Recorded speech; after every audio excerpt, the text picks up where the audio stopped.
Hello guys, today I'm going to show you how to solve the LeetCode problem 695 max area of an island where we are given an n by n grid and zeros represent empty space or water and ones represent islands. And we need to go ahead and iterate through and find the max area of an island. Island is defined as any adjacent ones that make up a collection of ones. So show you how to do this doing a BFS.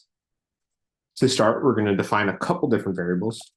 First, in a lot of these sort of problems, is you have to check in the four cardinal directions, and you can do this with an array as so, where you go ahead and iterate through, and you can check in the four different directions.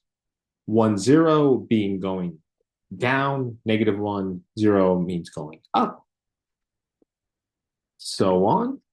This guy would be mean 0, 1 would be going right, 0, -1 would be going left. We're also going to do a self.max area that we're going to use, and we're going to, in the end, return self.max area. We're also going to define, I like to do that with some of these problems. Just go ahead and grab the rows and columns. So M and N, I like rows and columns, makes it a bit more human readable and easy to read, I think. Totally personable. So now that we have this, we are set up to do two things. One, I'm going to define the breadth first search here, which is going to take a row and a column. And I'm just going to make a queue here, a BQ. I'm going to come back to this function. What we're going to do is do the actual iteration over the grid. And in this BFS, instead of using a typical visited or a set or in some way, we're simply, after visiting an element, we're going to switch it to a 0 if it is a 1.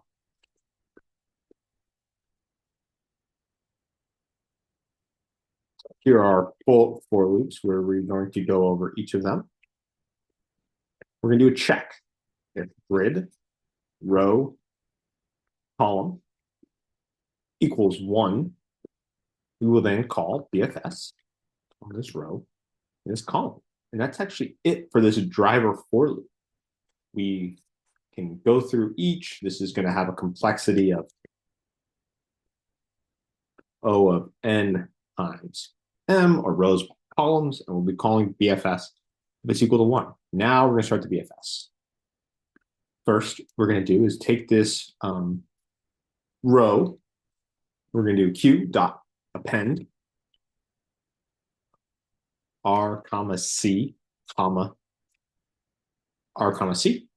Good. So we have that. We now need to set this location equal to a 0 so that we don't end up going over two locations twice. In BFS, you sometimes use a visited set to make sure that you haven't traveled over that node before. Here, we're going to do that by setting this equal to 0.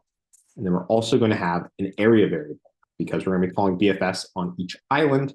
So here we will initialize it to 1. Since at this point, we've called it here, we know there's a 1.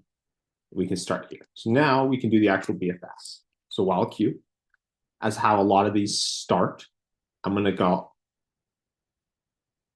oh, no, sorry. We're going to have to do a breadth first search in each. Yeah.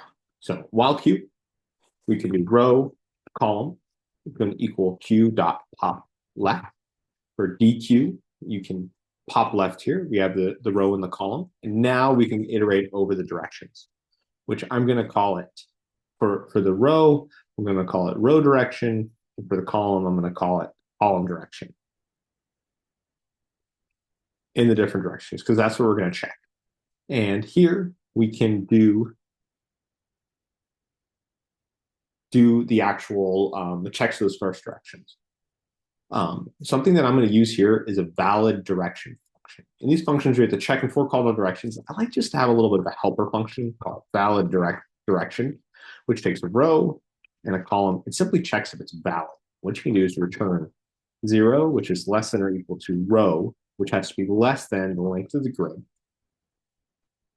and 0, less than or equal to the column, which has to be less than the length of grid bracket 0. Just a little helper function that we can use here. So we can say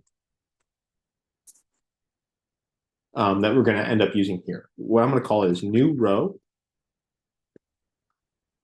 new column is going to equal row plus RD, column plus C. Cool. And now we'll check. So if valid direction, new row, new column, and grid, new row, bracket, new column, equals 1. So now we have found another option. So we're going to do a couple things here. First, we're going to increment the area. Area plus equals 1. We're going to do q dot append, brackets, brackets, new row, comma, new column. Then we're also going to set this location equal to 0 because we've checked it now and we don't want to check it again. So we can just do this equals to 0. So now we'll do a breadth first search, continuing to iterate from this starting location past into BFS. We'll go around and we'll keep incrementing area. And in the end, after we finish it, we are going to do self.max area is going to equal the max of self.max area and this newly discovered area. Let's go ahead and run it. Let's see if I made any simple mistakes, which I already spot one. I have a typo here at the end. Let's run it again. Oh, another little typo here. And go ahead and hit run. And we've passed those. We'll hit submit. And there we go. Thank you, guys.